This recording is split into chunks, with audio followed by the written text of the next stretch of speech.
Hello বন্ধুরা, আমি অনু update with অনু চ্যানেলে তোমাদের স্বাগত।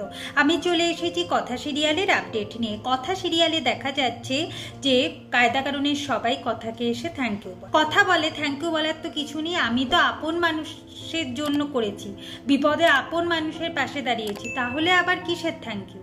এর মধ্যেই প্রিয়ের কাছে হ্যারির ফোন চলে আসে। প্রি মনে মনে হয়তো হ্যারিকে ভালোবেসেই ফেলেছে। হ্যারি মনে মনে ভাবছে যে সে এতদিন মূর্খের জগতে বাস করত, কারণ কি না রেডিও দিদিমণির আসল মানুষকে নয়, মুখোশ পথ। যাই হোক, এখন প্রি তাকে জড়িয়ে ধরে, তাকে ভালোবাসার কথা বলে, সেটা হ্যারি ভালোই বুঝতে পারে। অন্যদিকে দেখা যাচ্ছে যে আমাদের কথা ঘরে গিয়ে স্বপ্নের জগতে ভেসে যায়, যে সেখানে এভি তার কাছে ছুটে আসছে, তাকে কোলে তুলে নিচ্ছে, থ্যাংক ইউ বলছে, আর এটাও বলছে যে কথার জন্য সে আজ বেঁচে গেছে, না হলে তাণ্ডবীর সাথে সারাটা জীবন কাটাতে হতো। কিছুক্ষণ পরে তার এই স্বপ্ন ভাঙে, তখন মনে মনে বলতে থাকে কথা এইসব স্বপ্নের জগতেই হবে, বাস্তবে কোনোদিন এটা হবে না, এটা বুঝতে সে। এরপর এভি রুমে আসে, কিন্তু কথাকে তার ঘরে বলছে না, তাই কথার মনে একটু কষ্ট হচ্ছে। তারপর সে বালিশ চাদর নিয়ে ঠিক যখন বেরিয়ে যাবে, এভি এসে কথাকে বাধা দেয়, বলে কিনা আমি না বললে তুই থাকবি না, তাই তো তুই আমার মুখ থেকে এটাই শুনতে চাইছিস যে তুই এই ঘরে থেকে যা। হ্যাঁ কথা, তুই এই ঘরেই থেকে যা, আর তাছাড়া তুই এই ঘরে থাকলে তো আমার যেমন কোনো অসুবিধা হয় না, তোরও তো অসুবিধা হয় না, আমি তো তোর কোনো পার্সোনাল ম্যাটারে ইনভলভড হই না। কথা বলে আমি তো চাই যে আপনি আমার পার্সোনাল ম্যাটারে ইনভলভড হন। এখন এভি কথাকে থ্যাংক ইউ বলে, কিন্তু কথা বলে কিসের জন্য? এভি বলে যে হ্যাঁ সত্যি, আমি আজকে বলছি যে তোর ওপর রাগ করেই আমি হোটেলে চলে গেছিলাম, আর সেখানে গিয়ে অনেকগুলো আমি ভুল কাজ করে ফেলেছিলাম। এর বাড়ির সবাই আমাকে অবিশ্বাস করেছিল, শুধুমাত্র তুই আমাকে বিশ্বাস করেছিস, আর আজকে আমি ম্যান্ডির হাত থেকে বেঁচেছি তোর জন্য। তোর জন্য আজ আমার ইমেজটাও ঠিক আছে, তাই থ্যাংক ইউটা বলাটাও ছোট হবে, তাও আমি তোকে থ্যাংক ইউ বলছি।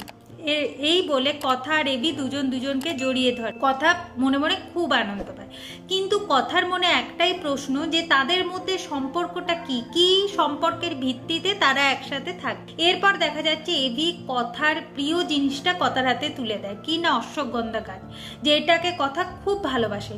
ওই অশ্বগন্ধা গাছ থেকে কথার চোখে জল চলে আসে। এক সময় এই গাছটা কেনার তার অনেক ইচ্ছা ছিল, কিন্তু তার কাছে টাকা ছিল না, তাই টাকা জমিয়ে ভেবেছিল যে এই গাছের মূল কিনবে, দিয়ে এই গাছকে সেবা পরিচর্যা করে বড় করে তুলবে। কিন্তু আজকে সেটা সম্ভব হয়েছে এভির জন্য, তাই এভির কাছে হাত জোর করে ধন্যবাদ বলে। এভি বলে তুই এইসব কি করিস না, তুই এতক্ষণ জানতে চেয়েছিলিস না যে তোর আর আমার কিসের সম্পর্ক? আমি বলছি কথা, আমি এতদিনে বুঝতে পেরেছি যে তুই আমার বেস্ট ফ্রেন্ড, সব থেকে কাছের বন্ধু। যেটা শুনে কথা খুব আনন্দ পায়।